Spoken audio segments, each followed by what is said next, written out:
these would be neutral training shoes. This is moderate motion control. This is a little bit more aggressive with the motion control.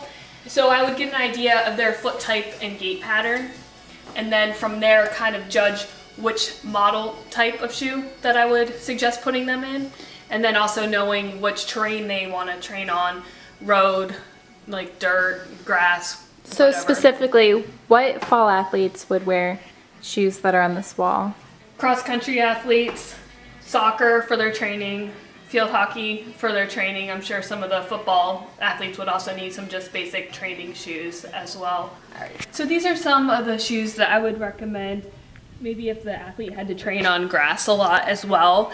They're a lower profile shoe, so they're not built up as high, so they're going to have more stability with some side-to-side motion, and some better traction on grass if they're not just solely running on roads. So that might be some of the options that I would say for like cross country or soccer. So some of these shoes, they're built up a little bit higher and then tapered off in the front. That's going to be more for that forward rocking motion, which a lot of times is better on a more level terrain or a road, which is really meant to take your momentum and rock it forward. So again, like if a cross-country runner said, yeah, we do most of our training on roads, I would say, okay, this might be a good shoe option for you. Kind of similar with this New Balance one. It's kind of built up and then tapered off for that forward rocking motion. But some of the athletes that need to have more stability side to side would probably want a lower to the ground shoe. And these are all the women's versions. So I have the women's models on this side and then the same shoes, but just the guys' versions on the opposite side. Some of the athletes tell me that their coach has them mostly train on dirt roads or trails or gravel, and then some of these shoes, which are trail running shoes, they're still sneakers but they're for trail, so I might have them try on some of these if I know that they're mainly going to be running on trails or dirt. And so does that bottom really help with traction? Traction, yep. I think I had a few a few of the field hockey players got this shoe because they thought they could have more traction on the grass if it gets wet, or if it's a little uneven ground, that they'll have better traction with that. So these shoes would get a lot better traction, but they wouldn't feel as comfortable running on the road, or you would wear down the lugs a little bit faster running on the road in them. And we have everything from heavy duty trainers that are highly cushioned all the way down to racing flats, which are going to be a lot lighter weight. So depending on the athlete's needs, and again, how much mileage they're doing, if they have had any injuries, that we can try to find a shoe that'll help them to prevent the injuries from happening again. And I do know that athletes have said that if they were unable to run on the roads anymore because of the impact in their joints and their knees and their back, that they were able to tolerate running again, running in that shoe. It does take some getting used to. I've tried them out, and you kind of sink down into the shoe, which gives you some stability, but then there's so much more cushioning still below. So those are you. running shoes? Yes. Wow, okay.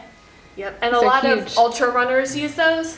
So as far as like the fall athletes, I probably wouldn't say many of them would need a shoe like that, but it's an option for people down the line, or if people have problems with handling the impact on the roads.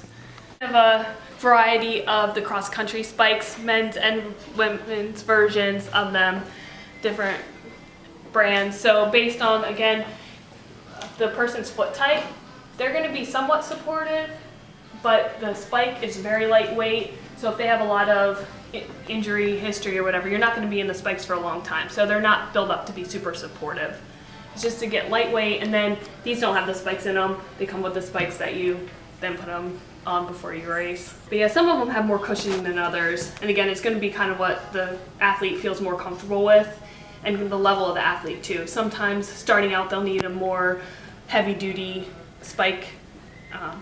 Then as they get stronger or they want to go lighter, they can kind of feel out what they prefer. Are these pretty much just for competition? Yes, yep, you just racing those. Or I'm sure the coaches have them do some practice in them so they know how the shoe responds, but you're not going to do any significant training in the spike. Muddy conditions, really slippery conditions, you can just tear into the ground. Then you don't have to worry about your feet sliding out from under you, up hills, down hills. If you're in a training shoe, you're probably going to end up wiping out on some courses. So especially the students that are really competitive, they're definitely going to be in spikes to have the best times. A lot of the shoes are structured to try to help support the athlete's foot, but if that's not quite enough to customize to their foot, we also have over-the-counter orthotics. So we have some different brands like the Curex, we have Power Step and Super Feet. So I can look at their foot type and watch them walk or run, try on inserts that could give them some structural support that could help them perform even better in the shoe, make their foot more efficient when they're running. So if they've had shin splints, ankle problems, pretty much knee problems, hip problems, if we can find how to align the foot better, then that can help them perform better and not get injured. So that's another option to try to help the shoes work even better for them.